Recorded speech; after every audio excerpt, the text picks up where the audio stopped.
So if you go to today's Moodle page and scroll down, there are a couple of things you can download. First of all, this is the project information that I just went over. I'm giving you the iPad, and I'm also giving you what the hand will look like. So you won't have to make those or take any of those. Those will work out. For today, these are the exercises that teach you how to make an animation in Photoshop. And there's a little zip drive that has all the stuff to go with it.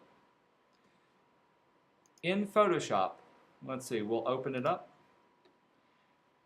You're going to set up your workspace. You're going to open up certain palettes, certain tools that you'll use specifically for animation. You can go to Window, Workspace, and I choose Motion. By default, we usually have everything set to Essentials, and this opens all your swatches and your layers and adjustments. But under the Motion workspace, let's see, I'm going to reset it. By the way, if you do it and it's all, you can always go to Reset. There we go. This is going to open up, first of all, you need your layers, but at the very bottom, you'll have your timeline. We used the timeline last time to make a frame-by-frame animation. For this one, we're going to make an actual video type editing.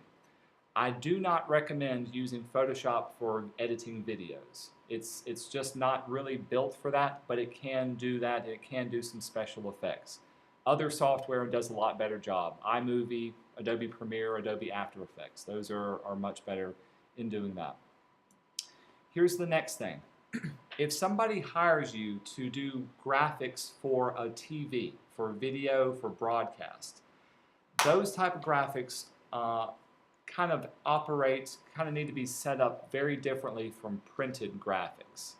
And you do that from the outset of making your documents. So if I went to File and made a new document, first of all, notice that there are some presets for film and video.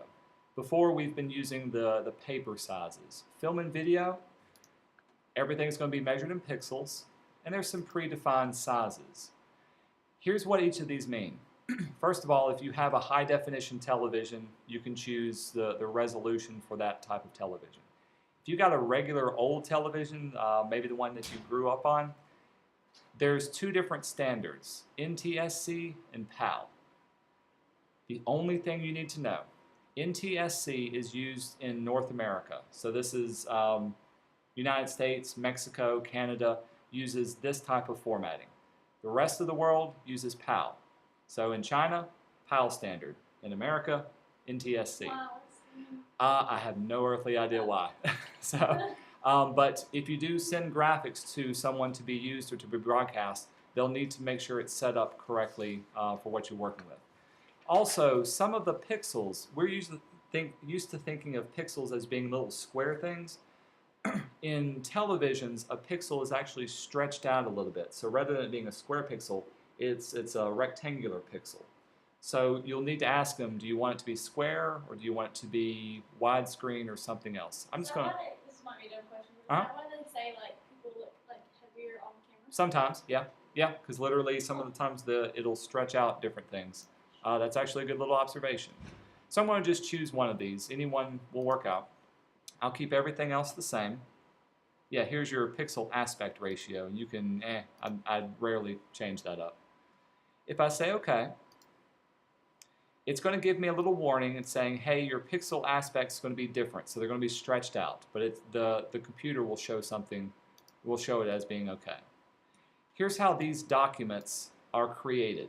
First of all, notice that there's some grid lines created on the tops and the sides of my document. I'm going to ask you, why do you think there are these little margin guidelines placed on here?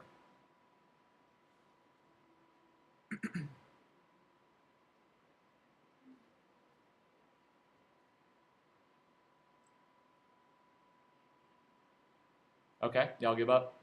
Okay, here's why. Every TV is a little bit different. Some TVs are slightly wider than others. Some TVs are just calibrated differently. And so a lot of them wind up cropping off the edges of your document. Remember how some documents that are printed have to have a bleed edge? Well, TV also has a bleed edge as well. So when you set up your document, you need to make sure that your important information is inside of these safe zone little areas. You would never want to put a logo right along the edge of a document because when it's broadcast and put onto a TV, some TVs will crop them off. You may have actually seen this happen before. I've made this mistake before of giving stuff to people and it was all the way to the edge. It doesn't show up.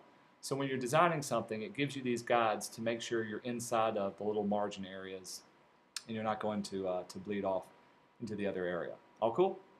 So that's setting up a document just so you know what it is, to make sure you would be asking whoever has hired you to do those type of graphics.